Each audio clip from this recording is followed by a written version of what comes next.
So let's take questions. I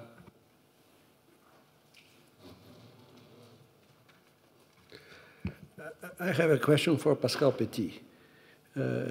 You showed that you are worried about the protectionism. I understand the protection of the rich countries, or the new protectionist turn.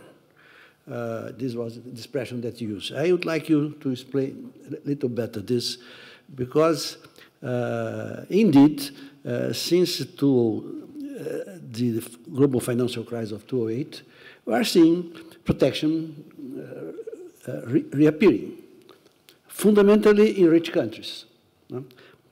Because I think that the major outcome of globalization was an idea, a process, a real process, but also an idea in the ideology that said the rich countries and the United States will be the winner as long as we open everything. And who won was China, and not the United States. I have the impression that some of this kind of protectionism is inevitable. They learned when they are beginning, and this is very bad for developing countries that want to compete, as China competes. So China became the standard or the champion of economic liberalism. What's very funny, but still, I would like you to comment this.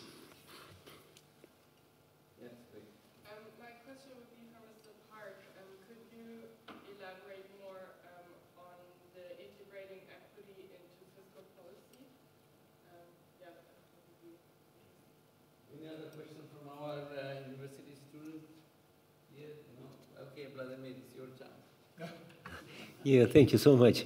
I have questions to the two presenters. The first one is to Pascal Petit. What is the relationship to macroeconomic policy of this trade liberalization? Yes, you haven't elaborated on that. Well, the question to Dong-Yoon Park. You said that in terms of the expenditure, government expenditure on social issues, on pensions, healthcare, education, Asian countries are behind countries with similar level of GDP. So why such a success in Asian countries and such a failure in other countries, like in Latin America? And if I remember correctly, the chart from some time ago, the Asian countries are really, in terms of total government expenditure, they are below other countries at the similar level of GDP per capita and with a similar size, because government expenditure, as compared to GDP, depends on at least, yes, GDP per capita and size of the country. But where they are ahead of the other countries is investment, government investment, yes, in government investment into everything, right? In terms of government investment as a percentage of GDP, they're ahead of the other countries at a similar level. Is that so, or is that not? Yeah, I have a question for Popov. The accumulation of exchange reserve. What's the principle for optimality for foreign exchange reserve? Is some difference between developing country or developing countries? As, for example, in US, there are a little amount of foreign exchange reserve to compare to the GDP size. So if there's no other questions, let us take the answer to. Yeah. Okay. Thank you. I tried to explain in the first place why this title, because there was a debate around protectionism, and I think we can understand it if we put it in a kind of long context of time, where you see how the neoliberal system centered on the WTO could not adjust to the changes, basically. So you are right to say that this protectionism is led by these major economy, first online the US, exactly, to put some pressure. And if you look at all these basic change, you see that the agricultural issue has not been solved. We did not discuss the dictate of intellectual property rights. All these things were kind of at stake, and they wanted to kind of what I call this imperialist move. So it's true, but that's why I reflected on the title, is to not to try to see its impact, but to see where the kind of conflict where it will be. And when you see the conflict, that's where you start looking at the challenge, at the turn towards the environment. Mobilization is taking place.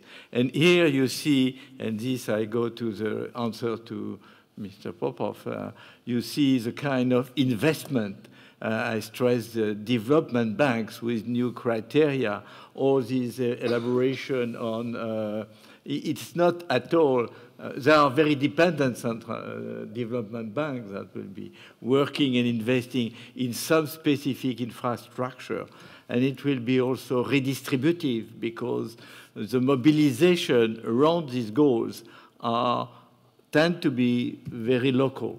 That's why I'd say it's not top-down, but kind of bottom-up, and policies and central policies of government will have to face that. That's how I see, for example, what is happening in China.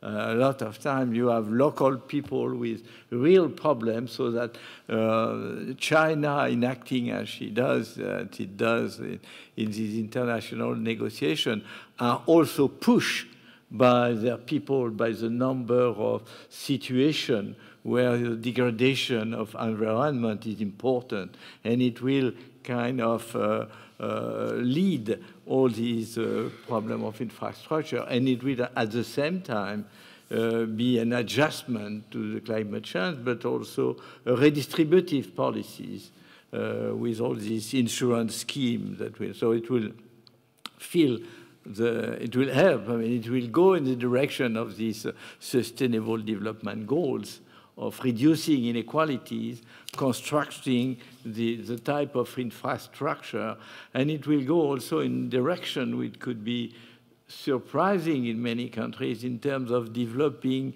non-market activities, kind of self-concern, all kind of commons will be part of it. So it's really a large and interesting turn, which, contrary to the past, will try to validate some non-market activity, will try to validate some public activities as well to this kind of change. One also major issue will be the negotiation with the multinational, which were not in the radar. I did not want too far into that, but in the WTO, all these dispute cases are kind of blocked, as you know, blocked by Trump in not nominating the appellate body, the expert, but also in many cases, the fact that you have these new actors are not put in that. With the agenda, the UN agenda, they are back into they are part of the partner. So the discussion is taking place not only on tariff and trade, but also on the right of investment. And there will be a big pressure for these policies to channel the right of investment according to the SDGs. So it may really change the things. But of course, nothing is certain in that direction.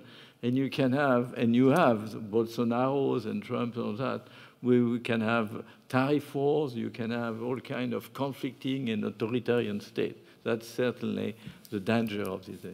But it will represent a real change in macroeconomic policies. Sorry. Okay. Yeah. Thank you, Anis. Yeah. Okay. First response to Vladimir's a very good question is two things. There are two issues. One is precisely because Asia spent less on redistribution, the share of government as percentage of GDP somewhat lower. That's one thing. But related to that, let me just expand slightly on that. I know we are short on time, but this so-called social spending, so-called, I have to emphasize, pro-equity social spending, for example, we all know about this horror stories about Brazil's over-generous pension, right? We didn't have any of that, so that kept government spending down, number one. And also, it's quality of spending. We spent a lot, relatively speaking, a lot on education and what is it, the physical infrastructure, roads and ports and so forth, as well as healthcare. So these two explain why Asia was able to grow rapidly, more rapidly than, say, Latin America, despite our low, perhaps because of our low government spending to GDP. Now, in response to that question, how do you make this medium-term fiscal framework with which explicitly incorporates equity considerations operative? Well, you would need data. You would need data for that. For example, how much of education, primary education spending goes to the poorest 20% household. So you need these kinds of indicators, targets, if you will, and the goal of fiscal policy should be try to achieve those targets. Thank you so much. Before I answer the question, just a small clarification from Dong-Yu Park. You mean overall spending in Asia, government spending in Asia, is lower than in other countries, but spending on education and healthcare are higher, yeah? Well, let's just say, I don't know those numbers exactly, but let's just put it this way. Certainly, the composition of spending, which I call the quality of spending, but it's more precisely a composition of spending, is much more tilted toward investment and including investment in human capital or education. Thank you so much. And now, thanks for the question from Xin Chaoping. The answer is this one. For developing countries, this policy works. For developed countries, it doesn't. What is the explanation? If you try to explain the ratio of exports, or better, the ratio of external trade to GDP for all the countries, cross-country, there are huge variations. Of course, it depends on the level of development, because the more developed the country, the more it trades, right? Previously, 10,000 years ago, countries there were no countries, but if there were countries, they didn't trade with each other, right? And then, second, the size of the country. If the country is very large, embraces the whole globe, then there is no international trade because there is only one country, right? And if the countries are small, they trade a lot. If you control for these factors, and also for the abundance of resources, you can still see huge variations in the ratio of trade to GDP. And developing countries are usually below, and developed are above, right? Which means that developed countries reached an optimal level of the involvement in international trade, and developed countries have not reached this level. For a variety of reasons. Yes, maybe there are different reasons. So to reach this level, you need a policy, an industrial policy that promotes exports. Yes, you can have this policy by promoting what is devaluation. Devaluation means an exporter gets a 10% subsidy if you have 10% devaluation. And all the companies that compete with imports get a 10% protection, right? So all tradables get a 10% input duty. So it's equivalent, devaluation is equivalent to 10% input duty, a 10% subsidy to exporters, right? But the problem is that this is selective industrial policy, and devaluation is non-selective. If you introduce input duties and export subsidies, then you need a bureaucrat. And when you need a bureaucrat with the countries where you have corruption, we know what happens. But devaluation, they have a saying, devaluation cannot be stolen. You do devaluation, and you automatically get the benefits to exporters, and you give the protection to the tradable goods sector. So this is non-selective industrial policy that is not susceptible to corruption, and this drives the development in the direction of export-oriented development. Now, the United States reserves are very low. True, but the United States don't need, like all the developed countries, don't need a lot of reserves, and there is a loss. If you keep a lot of reserves, there is a loss because interest rate is very low on reserves, right? On reserves, you invest them into US Treasury bills, right? And these interest rates are virtually zero. Right? And if you invest in gold, by the way, the United States is the only country that invests considerable portions, something like 50% of reserves, into gold. All the other countries have 10% or virtually nothing in gold. And the United States invests in gold. Why? Because they cannot invest in dollars, right? Because dollars is their own currency. So they have a limited choice of the currencies to invest their reserves. It's only euros, Swiss francs, Japanese yens, Chinese yuans, but not dollars, not the most reliable currency in the world, which is still the US dollar. So the United States, because of these reasons, have low reserves, and they invest a lot of gold. And you can ask a question, for developing countries, what would be the optimal policy? To what extent? How much money you invest in reserves? There is a cost to this policy. So at one point, I think the cost becomes prohibitive. And for me, the persuasive argument would be that, if you invest in the reserves and you reach 10% growth, this is already good enough. If you want to spur growth to 15 and 20% in the long period of time, Japan was growing for 30 years at 10% virtually. China was growing for 30 years at virtually 10%, right? This is something we know. I know that a country which is Azerbaijan for 3 years was growing at 20+%. You wouldn't believe it, but this is an oil-producing country at 20+% for 3 years in a row. But I don't know the other examples. So this is dangerous. There may be some, constraints with respect to infrastructure and to something else, right? So I would say 10% growth is good enough for developing countries, so don't test the unknown waters. But somebody may test unknown waters sometime down the road. Okay, I mean, as the chair of the session, I take a bit of advantage of concluding and making a few observations. On the issue of the link between protectionism and macroeconomic policy objectives, generally speaking, just sitting here and thinking about it, I think there is a clear link. And we went back to, as I said, when your macroeconomic policy objective shifted from full employment to inflation targeting, basically the role of government has gone. And we have seen the rise of inequality between them. The people then become disenfranchised. All the rise of now, your populist politics and xenophobia just correlates very nicely the time period of when the rise of inequality we see has started from early 80s or late 70s. And that's when the inflation issue became the.